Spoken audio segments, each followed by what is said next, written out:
ನಮಸ್ತೆ ಸ್ನೇಹಿತರೆ, ಎಲ್ರಿಗೂ ಕೂಡ ಮತ್ತೊಮ್ಮೆ ನಿಮ್ಮ ಯೂಟ್ಯೂಬ್ ಚಾನಲ್ಗೆ ಪ್ರೀತಿಯ ಸ್ವಾಗತ. ಕಳೆದ ವರ್ಷ ಕಂದಾಯ ಇಲಾಖೆಯಲ್ಲಿ ಏನು ಖಾಲಿ ಇದ್ದಂಥ ಗ್ರಾಮಾಡಳಿತಾಧಿಕಾರಿ ಹುದ್ದೆಗೆ ಸಂಬಂಧಪಟ್ಟ ಹಾಗೆ ಏನು ನೇಮಕಾತಿ ನಡೆದಿತ್ತು, ಅದು ಕೂಡ KEA ವತಿಯಿಂದ ಪರೀಕ್ಷೆ ನಡೆಸಲಾಗಿತ್ತು. ಯಶಸ್ವಿಯಾಗಿ ಪರೀಕ್ಷೆಗಳು ಕೂಡ ಕಂಪ್ಲೀಟ್ ಆಗಿ ಫಲಿತಾಂಶವನ್ನು ಕೂಡ KEA ಅವರು ಕಂದಾಯ ಇಲಾಖೆಗೆ ಒಂದು ಲಿಸ್ಟನ್ನು ರೆಡಿ ಮಾಡಿ ಕೊಟ್ಟಿದ್ರು. ಎಲ್ಲವೂ ಕೂಡ ಪ್ರೊಸೆಸ್ ಕಂಪ್ಲೀಟ್ ಆಗಿತ್ತು. ಬಟ್ ತುಂಬ ಜನ ವೇಟ್ ಮಾಡ್ತಾ ಇದ್ದ ಏನಕ್ಕೆ ಅಂತಂದರೆ, ಈ ಒಂದು VAO ಹುದ್ದೆಗೆ ಆಯ್ಕೆ ಆಗಿರುವಂಥ ಎಲ್ರಿಗೂ ಕೂಡ ಇದುವರೆಗೂ ಇನ್ನೂ ಕೂಡ ನೇಮಕಾತಿ ಪತ್ರವನ್ನು ನೀಡಿರಲಿಲ್ಲ. ಆರ್ಡರ್ ಕಾಪಿಗೋಸ್ಕರ ಎಲ್ಲರೂ ವೇಟ್ ಮಾಡ್ತಾ ಇದ್ರಿ. ತುಂಬ ಜನ ಕೇಳಿದ್ರಿ ಯಾವಾಗ ಆರ್ಡರ್ ಕಾಪಿಯನ್ನು ಕೊಡಬಹುದು ಎಕ್ಸ್ಪೆಕ್ಟೆಡ್ ಅಂತ. ಇವತ್ತು ಒಂದು ಎಕ್ಸ್ಕ್ಲೂಸಿವ್ ಆದಂಥ ಅಪ್ಡೇಟ್ ಸಿಕ್ಕಿದೆ. VAO ಆರ್ಡರ್ ಕಾಪಿ ಯಾವಾಗ ಕೊಡ್ತಾರೆ ಅನ್ನೋದ್ರ ಬಗ್ಗೆ. ಹಾಗೆ ಒಟ್ಟು 1000 ಹುದ್ದೆಗಳ ಒಂದು ನೇಮಕಾತಿ ಆಗಿತ್ತು. ನೇಮಕಾತಿ ವಿಚಾರದಲ್ಲಿ ಅಲ್ಲಲ್ಲಿ ಒಂದಿಷ್ಟು ಗೊಂದಲಗಳಾಗಿದ್ದು ನಿಜ. ಬಟ್ ಅದೆಲ್ಲವನ್ನು ಕೂಡ ಸಂಬಂಧಪಟ್ಟ ಜಿಲ್ಲಾಡಳಿತಗಳು ಬಗೆಹರಿಸಿಕೊಂಡು ವ್ಯವಸ್ಥಿತವಾಗಿ ಚೆನ್ನಾಗಿ ನೇಮಕಾತಿಯನ್ನು ಮುಗಿಸ್ಕೊಟ್ಟಿದೆ. ಅಪ್ಕಮಿಂಗ್ ಮತ್ತೆ VAO ನೋಟಿಫಿಕೇಶನ್ ಕೂಡ ಮಾಡ್ತೀವಿ ಅಂತ ಕಂದಾಯ ಸಚಿವರಾಗಿರುವಂಥ ಕೃಷ್ಣ ಬೈರೇಗೌಡರು ಹೇಳಿದ್ದಾರೆ.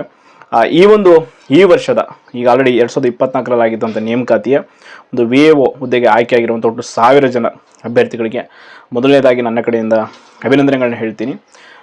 ಈ ವರ್ಷ ಒಂದು ಏನೋ ನೋಟಿಫಿಕೇಶನ್ ಹಿಂದಿನ ವರ್ಷ ನೋಟಿಫಿಕೇಶನ್ ಆಗಿದ್ದಕ್ಕೆ ಇದೇ ತಿಂಗಳ 29ನೇ ತಾರೀಕು ವಿಧಾನಸೌಧದ ಬ್ಯಾಂಕೆಟ್ ಹಾಲಲ್ಲಿ ಒಂದು ಸಭಾಂಗಣವನ್ನು ಈಗ ಆಲ್ರೆಡಿ ಬುಕ್ ಮಾಡಿದ್ದಾರೆ. ಅವತ್ತಲ್ಲೊಂದು ಫಂಕ್ಷನ್ ಮಾಡೋ ಮೂಲಕ, ಅಂದರೆ ಒಂದು ಕಾರ್ಯಕ್ರಮದಲ್ಲಿ ಯಾರ್ಯಾರೆಲ್ಲ ಈ ಒಂದು ಗ್ರಾಮಾಡಳಿತಾಧಿಕಾರಿ ಹುದ್ದೆಗೆ ಆಯ್ಕೆ ಆಗಿದ್ದೀರಾ ನಿಮಗೆಲ್ಲರಿಗೂ ಕೂಡ ಒಂದು ಆದೇಶ ಪತ್ರವನ್ನು ನೀಡುವಂಥ ಕೆಲಸ ಆಗುತ್ತೆ.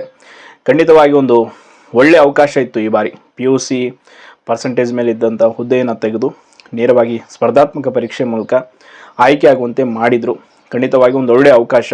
ಹಾಗೇನು ಮತ್ತಷ್ಟು VAO ಹುದ್ದೆಗಳು ಖಾಲಿ ಇರೋದ್ರಿಂದ ಈ ವರ್ಷ ಒಳ ಮೀಸಲಾತಿ ವಿಚಾರ ಕಂಪ್ಲೀಟ್ ಆದಮೇಲೆ ಮತ್ತೆ ನಾವು ನೇಮಕಾತಿಗೆ ಆದೇಶ ಹೊರಡಿಸ್ತೀವಿ ಅಂತ ಹೇಳಿದ್ದಾರೆ. ಬಟ್ ಅದೆಷ್ಟರ ಮಟ್ಟಿಗೆ ಸತ್ಯ, ನೇಮಕಾತಿ ಮಾಡ್ಕೊಳ್ತಾರೋ ಇಲ್ವೋ ಅನ್ನೋದು ಬಿಡಿ. ಬಟ್ ಈಗ ಆಲ್ರೆಡಿ ಆಯ್ಕೆ ಆಗಿರುವಂಥವ್ರಿಗೆ ಖಂಡಿತವಾಗಿ ಒಂದು ಒಳ್ಳೆಯ ಹುದ್ದೆ ಈ ವರ್ಷದಲ್ಲಿ ಪಡ್ಕೊಂಡಿದ್ದಾರೆ.